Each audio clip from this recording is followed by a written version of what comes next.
মুর্শিদাবাদে জাফরাবাদে এই মুহূর্তে রয়েছেন রাজ্যপাল সিবি আনন্দ বোস। সেই ছবি আপনাদের সামনে সরাসরি তুলে ধরব। মুর্শিদাবাদে ক্ষতিগ্রস্ত এলাকাগুলি পরিদর্শন করছেন রাজ্যপাল সিবি আনন্দ বোস এবং আজকে তিনি মুর্শিদাবাদের জাফরাবাদে পৌঁছে গিয়েছেন। সেখানে ঘর ছাড়াদের সঙ্গে কথা বলবেন রাজ্যপাল সিবি আনন্দ বোস।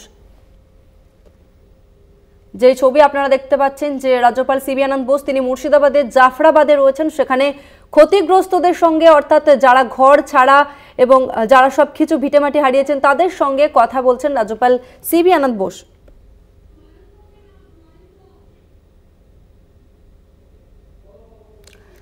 মুর্শিদাবাদের জাফরাবাদে এই মুহূর্তে রাজ্যপাল সিবি আনন্দ বোস তিনি পৌঁছে গিয়েছেন। সেখানে ক্ষতিগ্রস্তদের সঙ্গে কথা বলছেন। ওয়াকফ আইনের বিরোধিতায় উত্তাল হয়েছিল মুর্শিদাবাদ।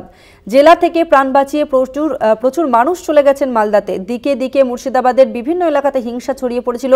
সুতি, ধুলিয়ান থেকে শুরু করে শামশেরগঞ্জ সর্বত্র কার্যত তাণ্ডব চলেছিল ওয়াকফ আইনের বিরোধিতায়। আর এবার সেই সব ক্ষতিগ্রস্ত এলাকাগুলি পরিদর্শনে গিয়েছেন রাজ্যপাল সিবি আনন্দ বোস। তিনি আজকে তিনি মুর্শিদাবাদের জাফরাবাদে রয়েছেন।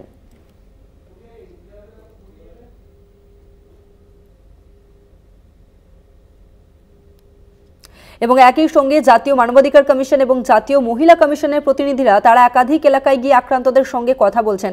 একদিকে রাজ্যপাল সিবি আনন্দ বোস তিনি ক্ষতিগ্রস্ত এলাকাগুলি পরিদর্শন করছেন, অন্যদিকে জাতীয় মানবাধিকার কমিশন এবং জাতীয় মহিলা কমিশনের প্রতিনিধিরা তারাও কিন্তু ক্ষতিগ্রস্ত এলাকা পরিদর্শন করছেন এবং সেখানে ঘর ছাড়াদের সঙ্গে কথা বলছেন।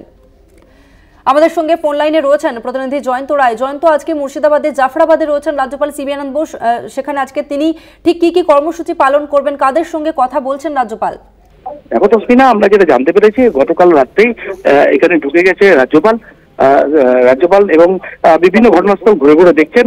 মুর্শিদাবাদের শামশেরগঞ্জ এলাকায় তিনি এখন এই মুহূর্তে জাফরাবাদ এলাকায় আছেন, যেখানে দুই ব্যক্তিকে হত্যা করা হয়েছিল। সেই বাড়িতে তিনি রয়েছেন এবং ঘটনাস্থল ঢুকেছেন এবং পরিবারের তাদের প্রতিক্রিয়া নিচ্ছেন এবং বেরিয়ে কোথায় তিনি যাবেন এখনো সঠিকভাবে আমরা জানতে পারিনি। ঘটনাস্থলে রয়েছি, তবে দেখা যাক কি হয়। তসমিনা, বেশ, ধন্যবাদ তোমাকে জয়ন্ত। আমরা কথা বললাম প্রতিনিধি জয়ন্ত রায়ের সঙ্গে।